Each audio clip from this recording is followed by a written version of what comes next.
उपाध्यक्ष महोदय, तब उन लोगों को कुछ आशा हुई कि हम लोग भी उसी तरह चल सकते हैं जिस तरह से पहले चल रहे थे।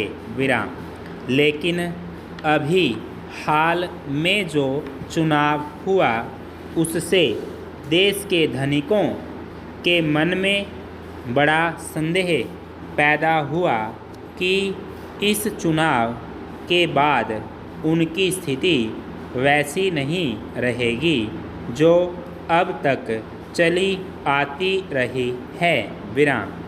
गरीबों और अमीरों के बीच में अब तक जो बहुत बड़ा अंतर चला आ रहा था उसको अब तेज़ी से दूर करने का प्रयत्न किया जाएगा।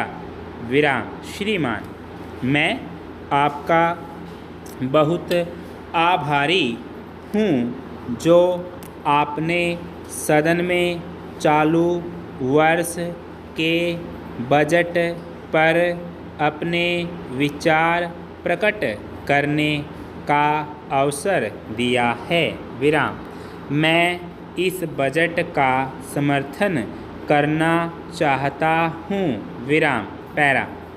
श्रीमान, मैं सबसे पहले अपने दल के नेता प्रधानमंत्री को इस बात के लिए बधाई देना चाहता हूँ कि उनके नेतृत्व में देश में कांग्रेस दल को स्पष्ट बहुमत मिला और इसके फलस्वरूप यहाँ पर केंद्र में एक ऐसी सरकार का गठन हुआ जो कि देश में वास्तव में समाजवाद लाना चाहती है। मैं वित्त मंत्री जी को इस बात के लिए बधाई देना चाहता हूँ कि लोकसभा के मध्यावधि चुनाव में जनता द्वारा कांग्रेस दल को जो आदेश दिया गया था उन्हें स्मरण है और वह तन मन धन से उसका पालन करना चाहते हैं। वह आदेश था देश में सामाजिक और आर्थिक विषमता दूर करने का, देश में गरीबी, बेकारी और बेरोजगारी हटाने का और देश के जो पिछड़े हुए हिस्से हैं उनका पूरा विकास करने का। साथ ही साथ इस बात का भी आदेश था कि देश के अंदर इस प्रकार की सामाजिक और आर्थिक व्यवस्था पैदा की जाए जिसके अंतर्गत जनता शोषण से मुक्त हो सके।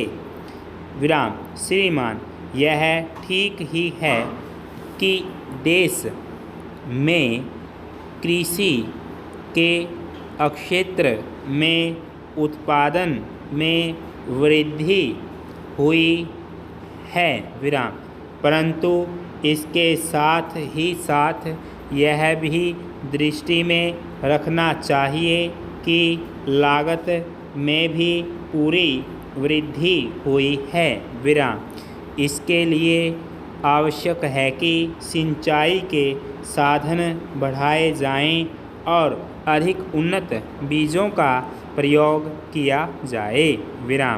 आज कृषकों को कृषि के यंत्र मिलने में बहुत कठिनाई हो रही है। जैसे छोटे छोटे ट्रैक्टरों का देश में बड़ा अभाव है। उनके बनाने के लिए शीघ्र नए कारखाने खोले जाएं जिससे कृषकों को जल्द से जल्द ट्रैक्टर मिल सकें। देश तभी प्रगति करेगा, हमारा ऐसा विश्वास है।